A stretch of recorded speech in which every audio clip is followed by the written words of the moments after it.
Untuk eksplorasi ini tentunya sangat bergantung daripada uh,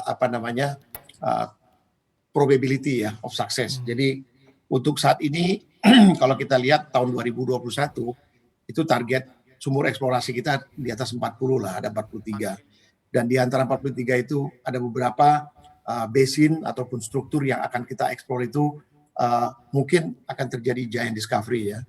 Ya misalnya di daerah sekitar Selat Malaka ya, Andaman 2, Andaman 1 dan Andaman 3. Kemudian juga ada yang lain-lainnya itu di bagian timur.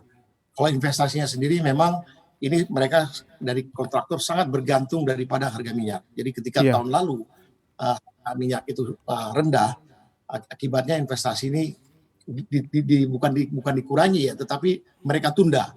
Jadi mereka tunda untuk yang bila mana harga minyak akan mulai membaik, karena sangat mempengaruhi nanti ketika mereka akan melakukan pengembangan. Nah nilainya itu sangat bervariasi ya.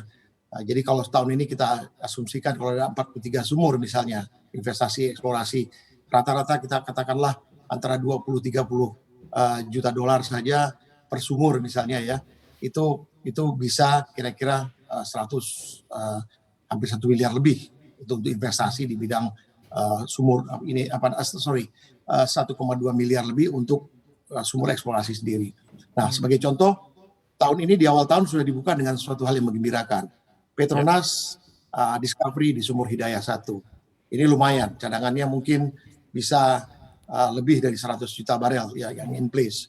Kemudian baru-baru ini kita mencoba sumur sebenarnya delineation well yang ada di Saka Kembang Repsol yang ada di Sumatera.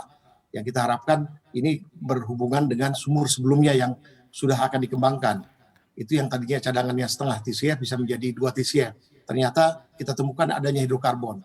Sekarang kami masih melakukan uji coba apakah ini berhubungan apa tidak.